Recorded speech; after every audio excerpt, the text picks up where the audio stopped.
What's good, y'all? She got Sis Erica Vane back again with another Sisters video. And in this video, I'm breaking down episode 13. Let's go ahead and get into it. All right, the episode opens on Q's bum ass at the bank, still holding Maurice at gunpoint. Child. And this man is spiraling like nobody ever spiraled before. While he is going off to Maurice, pissed about how Sabrina can't open the vault, we hear him say, "All the shit I did ain't me," which screams self-hate, homophobia, and deep black boy trauma. Part of me wants to read this dude and be his ass, and then the other part of me wants to give him a hug and find him a damn therapist. If only he was one of the main characters and we can explore more of his storyline and unpack why he is the way he is and how he got here. Child, listen to me being a dang on screenwriter worried about the character development and fully exposing deep-seated trauma, when the fact of the matter is, as an audience member, Q is trash and needs to be taken out to the curb. That's it, that's all. We catch up with Zach, who is touring the foreclosed property that he mentioned with a gorgeous realtor and bossing up in the best way. So this is the duplex property that he mentioned a few episodes back in reference to he would live on one side and rent out the other, and then this will be the start to his real estate portfolio and get him going. Now, I thought that he was going to get something that was already done a little bit, but we are in this thing, child, and it is only framing. So Zach, there's going to have to be a lot of work put in to turn this house into a home, but I guess you up for the challenge, okay? But let's talk about Miss Realtor Lady for a minute, because sis is mad forward. She not only inquires about his marital status, but then asks him out in a moment that she should be helping him trying to source some type of funding for this deal. But sis, I ain't even mad at you, because I guess in this day and age we got to shoot our shots, and look at Zach, okay? He got the suit on, he looking how he looking, he acting how he acting. We ain't mad at you. And I think that the trailers for this episode or previously really were misleading, because while, you know, she is very forward, once he tells her, "I got a girl," she backs off and that's it, that's all. It's not no real drama here, and I was worried at first, like, what is going to happen? But we can anticipate that Zach is going to experience a lot more women starting to throw themselves at him, really see the gem that he is. Because before he was just operating like a diamond in the rough. But let's talk about how Fuego is catching up with Danni at the airport and recounting how they almost slept together and hitting that he was really into her. They are definitely prepping us for a crossover with All the Queen's Men, and I'm excited about it. All the Queen Men's is a series on BET Plus, and I promise y'all, I wrote all my breakdowns. I just have not recorded them.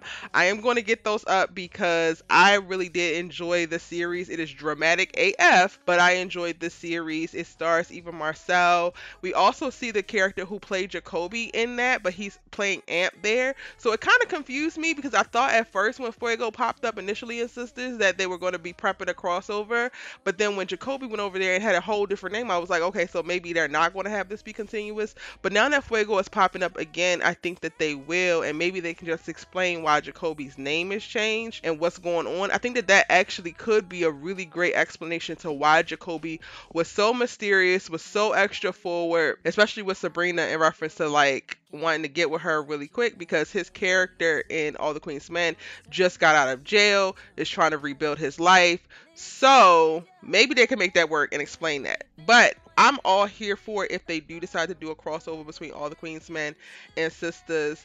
I think that interworld connecting with different series is amazing, and I love to see it. So I would love to see that as well. And if y'all haven't checked it out already, I will link in the description box down below where you can watch All the Queen's Men on BET Plus, because you really should check it out. Now, things are still slow at the shop, which is pushing Karen to actually cash the check that Zach sent her.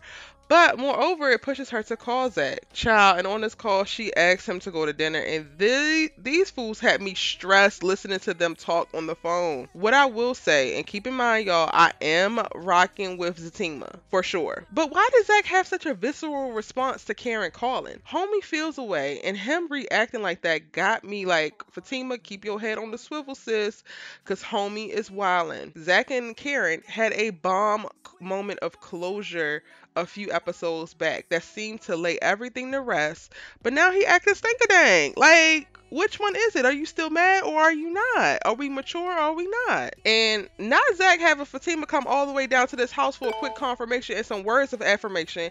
He is so sprung, and I'm gonna let him have it, but I'm going to need him to get to the place where he can also gas himself and not depend so heavily on the nice things Fatima says about him for him to feel like he's doing the right thing or doing a good job. Her affirmation should be added to his confidence in love of self, not the foundation of it. And I think that is how he was able to be so traumatized in the relationship with Karen, because he depended so heavily on her opinion of him that it allowed him to get trapped in this F-boy cycle, never really get into a place of doing better and being better because he didn't believe he could. And Karen could only see what he was showing her. Now, y'all, I gotta talk about Andi, because Andi, while not a big role in this episode, last episode, sis was getting it how she lived, she catches Hayden in Fatima's office in this episode, looking around and minding everybody's business but his damn own. I need Tyler Perry to put me out of my misery with this dry ass Hayden storyline, the bullshit back and forth. Like, can Fatima just slap the shit out of him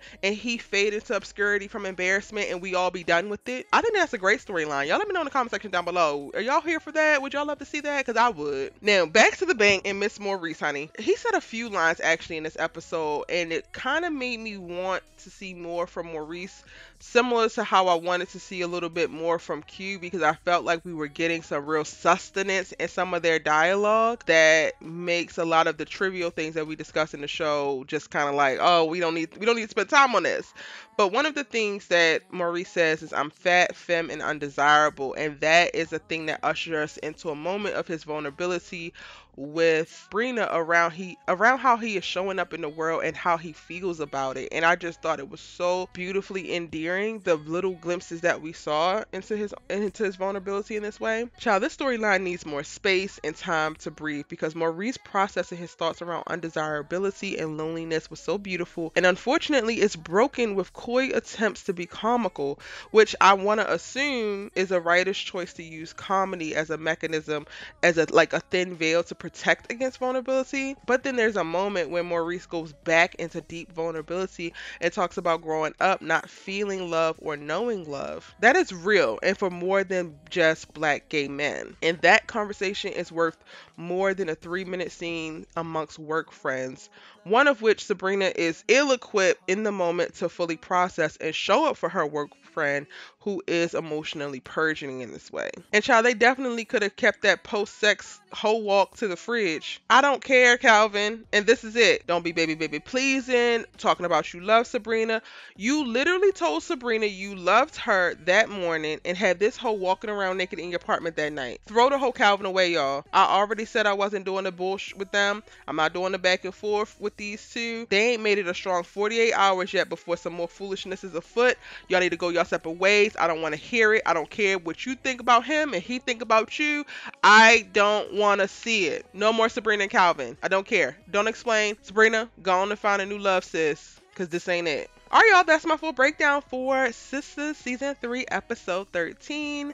It also was announced that Sistas has been renewed for Season 4. They're actually on set right now filming Season 4. We should be getting that sometime early next year. You know, I'm going to keep it locked and give you guys updates as more information arrives. Let me know what you thought about episode 13 in the comment section down below. If you're new here, go on ahead and hit that subscribe button, join the tribe, turn your bell notifications on, because YouTube be tripping and you need to know when I drop a new Sistas video, period. It's your girl Erica Vane. You should definitely watch my video about Zach and Fatima, making it official, right here, and I'm gonna see you in the next one. Bye.